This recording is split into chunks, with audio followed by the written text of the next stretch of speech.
ሰላም ለእናንተ ይሁን። አሁን በህይወታችን ውስጥ በእጅጉ የሚያስፈልገን ምን ይመስላችኋል? ይህን ነገር የላይፍ ትምህርት ላይ ብዬው ነበረ እና አሁን ምናልባት የሚያስፈልገው ሰው ካለ በቪዲዮ ላስቀምጥ ብዬ አሰብኩኝ። በህይወታችን ውስጥ በተለይ እንደ ወጣት በጣም አሁን ላይ የሚያስፈልገን ምን ይመስላችኋል? ምናልባት ስራ የሌለው ሰው ስራ ሊል ይችላል። እርግጥ ነው ስራ ያስፈልጋል።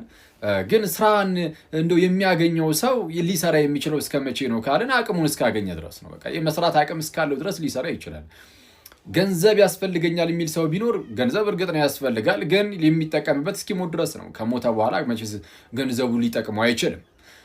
ሰው በህይወታችን ውስጥ ለዘላለም የሚጠቅመን ነገር ግን አንድ ታላቅ ነገር አለ ጋይስ። ኢቭን ከሞትን በኋላ እንኳን ሊጠቅመን የሚችል ነገር አሜን። በዚህ በጣም ክፋት በሞላበት ህይወት ውስጥ በእጅጉ በህይወታችን ውስጥ የሚያስፈልገን ጌታችንና መድኃኒታችን ኢየሱስ ክርስቶስ ነው። በልባችን ውስጥ ክርስቶስ ኢየሱስ ያስፈልጋል።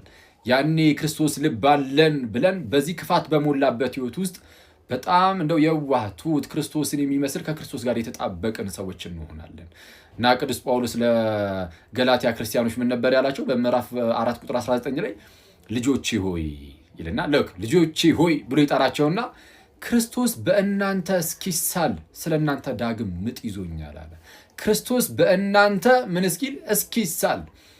አሁን ለእኛ የሚያስፈልገን ጋይስ ይሄ ነው ማለት ክርስቶስ በልባችን ውስጥ በእኛ እስኪሳል ድረስ ነው። በቃ እሱ ነው በእኛ መሳሉ ነው በጣም የሚያስፈልገን።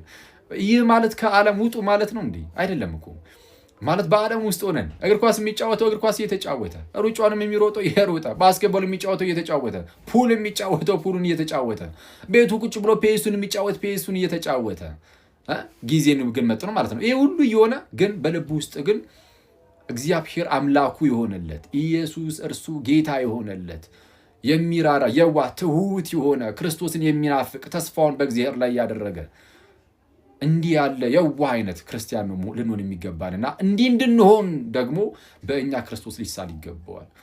ስለዛ ክርስቶስ ነው በህይወታችን ውስጥ እጅጉን የሚያስፈልገን። አሁን ላይ ሌሎቹ ቀጣይ የሚመጡ ናቸው። ስለዛ ክርስቶስ ልንናፍቀው ይገባል ነው። ይቆያል። መልስ የማይፈልግ ስጦታ ማለት ነው ፍቅር ማለት። መልስ የማይፈልግ ለደናደራችሁ እግዚአብሔር ይመስገን ባይመለስለት የማይቀየም ማለት። መልስ የሌለው ስጦታ መስጠት ፍቅር ይባላል። ሳይጠብቁ ማድረግ ማለት ነው። የሚወዷችሁንማ ብትወዱ ምን ትርፋላችሁ? ይህንማ ቀራጮችስ ያደርጉት የለምን ብሏል ጌታ። የሚወዷቸውን መውደድማ አሕዛብም ያደርጉታል።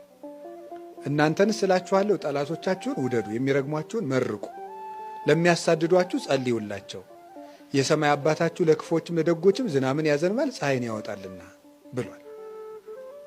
ዝናብ ያለው ሥጋው ደሙን ነው። ለክፎችም ለደጎችም ሥጋውን ደሙን ሰጥቷቸዋልና በእንቢተኝነት ቀረባቸው እንጂ ብሎ እናንተም እንግዲህ ርኅሩኆች ሁኑ በሰማይ ላለው አባታችሁ ልጆቹ ተሆኑ ዘንድ ብሏል። ስለዚህ ፍቅር ማለት እሱ ነው። ፍቅር ማለት ልዩነትን አቁሞ አንድነት ላይ ማተኮር ነው። እንደሱ ነው። ፍቅር ማለት ሰዎችን መረዳት ነው። መረዳት የሰዎችን ሐሳብም ሆነ ኑሮ በራሳችን ቦታ ቁመን ሳይሆን በራሳቸው ቦታ ቁመን ማሰብ ነው። ሕፃን ሲያወራ እንደ ራሱ ነው የምንረዳው፣ እንደኛ ነው እንደ ራሱ ነው የምንረዳው። ወደ እሱ ወርደን ነው የምንሰማው። ፍቅር ማለት ወደምንወዳቸው ሰዎች ሂደን መረዳት መቻል ነው። እምነት፣ ተስፋ፣ ፍቅር፣ ሰላም፣ ራስን ከእግዚአብሔር ጋር ነፍስን ከሥጋ ጋር እና ከሰዎችና ከተፈጥሮ ጋር አስማምቶ መኖር ነው ይላሉ። ከእግዚአብሔር ጋር፣ ራስን ከራስ ጋር፣ ራስን ከወንድም ከእህት ጋር፣ ራስን ከተፈጥሮ ጋር ጭምር ማስማማት። የእግዚአብሔር ሰው ከምድር ሁሉ ጋር ሰላም ይኖረዋል፣ አይታወክም። ኧረ እንደው በዚች ምድር ለምን አኖርከኝ አይልም። ምድርን ራሱ ተስማምቷት ወዷት ነው የሚኖረው። ይሄ ሰላም ይባላል። ያን ሰላም የሚሰጠን ማን ነው? ክርስቶስ ነው። ያን ሰላም የምናገኘው እንዴት እንደሆነ ታውቃላችሁ? ዓይናችንን ከሰዎች ላይ አንስተን ማን ላይ ስንጥል ነው? መድኃኔዓለም ላይ ስንጥል ነው። ሰዎች ዓይናችን በጣልንባቸው ቁጥር እየተንሸራተቱ ጅራታቸው መያዣ የለው። ክርስቶስ ላይ ግን ከጣል በፈለግነው ቁጥር አለ። ባንፈልገው እንኳን አለ እሱ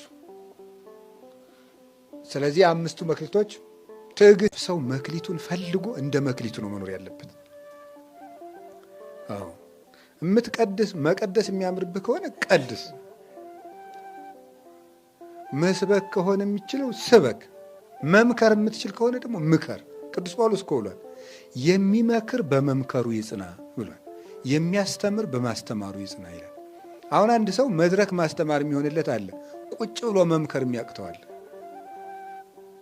ቁጭ ብሎ መምከር ግን የማይሆንለት። አንዳንድ ሰዎች ደግሞ ቁጭ ብለው የነገር ስልቱን አውጥተው ወከክ አድርገው የሚመክሩ አሉ። ደግሞ መድረክ የማይሳካላቸው። ሁሉም እኮ ሀብት ነው ሁሉ። አሁን እኮ ይኸውላችሁ አንድ ሽማግሌ መክሮ የሚመልሰውን እኔ 500 ጥቅስ ጠቅሼ ላልመልሰው ይችላል። ሰው እንደ ሀብቱ ነው የሚያድር። ሀብታችን ማወቅ፣ ጠርቶ ሀብት ሰጣቸው ነው። የእግዚአብሔርን ጥሪ ማወቅ። እኔን ጌታዬ በምን መልኩ ነው የጠራኝ፣ በምን መክሊቴና እንዳገለግል የምትረዱት ግን አንድ ነገር፣ እግዚአብሔር ያልጠራው ሰው ግን የለም። ሁሉንም ሰው ጠርቶታል። ችግሩ ጥሪውን ወይ ሳናስተውለው እንደ ወፍ ግር ብሎ ያልፍብናል። ምክንያቱም ያንን እንዳናውቅ ደግሞ ሰይጣን ሁልጊዜ ምን ያደርጋል? ከራሳችን ጋር እንዳንሆን ያደርገናል። ደግሞ ያባክነናል። በብዙ ጉዳዮች ብክንን የሚያደርገን